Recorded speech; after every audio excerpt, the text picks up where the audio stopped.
So, Mr Speaker, we support this to committee stage.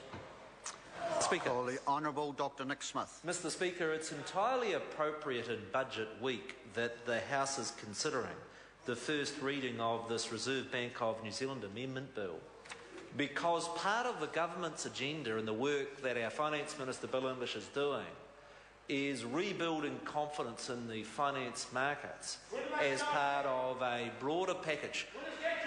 Well, I see Mr Little is interjecting. The challenge I'd have for Mr Little is this, a little challenge for him. When he was president of the Labour Party and they were in government, did he raise a finger for the tens of thousands of mums and dad investors who are burnt so badly in finance companies?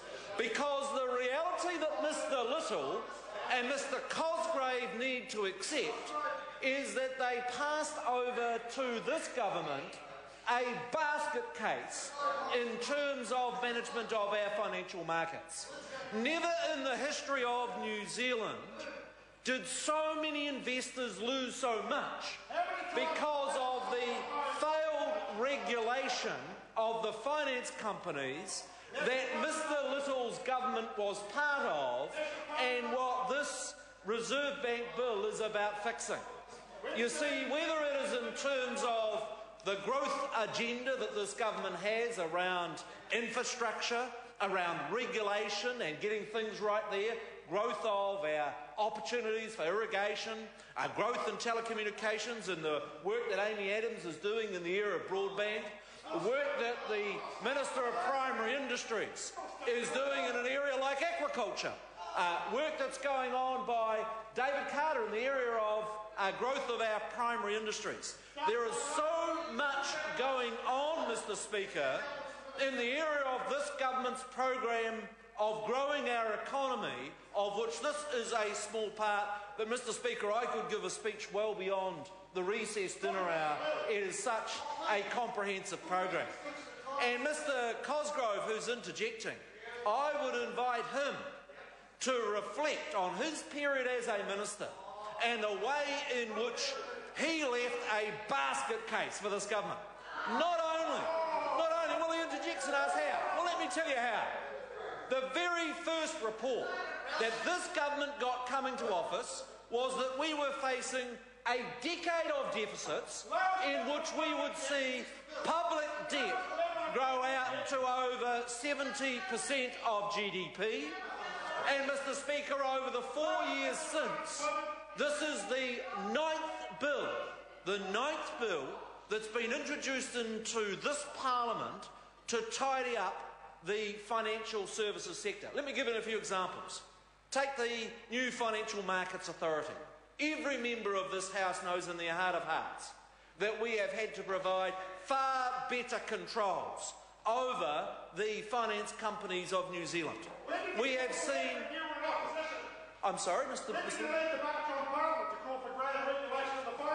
Oh, well, Mr Little, the President of the Labour Party, when we saw the complete mess in the financial sector... Point of order. Order. Honourable... For me to interrupt the robust nature of this member's speech, sir, but this is the Reserve Bank covered bonds bill. It's not about who was president of the Labour Party or years gone by, you know. This is a specific speech about the bills. I thank the member, and I have indicated to the member to come back on track. The Honourable Dr Nick Smith. Mr Speaker, this bill is about improving the regulation of the New Zealand banks. And members opposite don't think that's particularly relevant to the global financial situation. I can only recite the words of our Prime Minister today about those guys on planet Labour, because they do not live in the real world of what we're facing, and the importance for New Zealand to have a growing economy, to have jobs, to build a brighter future for New Zealanders. Part of that work involves providing better regulation of our finance sector, of our banks, and providing for this legislation dealing with covered bonds. I also want to say that an important part of this government's program is ensuring a great degree of consistency between regulation of the financial markets in New Zealand and Australia. And it's been noted by previous speakers that in 2011, the Government of Australia passed legislation to provide a registered framework for covered bonds in the Australian market, and with the degree to which the New Zealand and Australian banking systems are integrated, it makes absolute sense for New Zealand to follow in a similar mould. Mr. Speaker, the access to affordable finance is absolutely crucial to the growth of the New Zealand economy. You see, if banks are able to provide greater security and greater degrees of confidence, they're able to secure capital at a lower cost, and the benefit to New Zealand business from that is that if we have a growing economy, if businesses are going to invest in new plant, new buildings, new equipment, new technology, then the price that they pay for that capital is important, and that is where this bill contributes to the government's overall growth program for the New Zealand economy. I say again, this is a sound bill. This is a bill that's part of a broader program that the Minister of Finance has been responsible for in terms of getting our economy onto a substantial footing. I'm pleased it enjoys broad support of the House. It's a sort of legislation this Parliament needs to advance if we are indeed to secure that brighter future for New Zealanders. The Honourable Clayton Cosgrave. Mr. Speaker, the debate was going quite well, I think, in a pretty non-partisan way. And you'd listen to that previous speaker, you'd think we were opposing the bill. No, we're actually supporting it. He probably hasn't sort of caught up with that. But I wanted to touch on a couple of things that Dr. Smith, in his own sort of unique way, sort of bout of political amnesia, sort of neglected to say. Part of this bill is about oversight. In fact, the core of this bill, and one of the concerns we have, is to ensure that there is appropriate oversight as these bonds are issued and as they go forward. And we're in favour of independent Reserve Bank oversight. But I've got to say, even when you regulate, oversight can fail.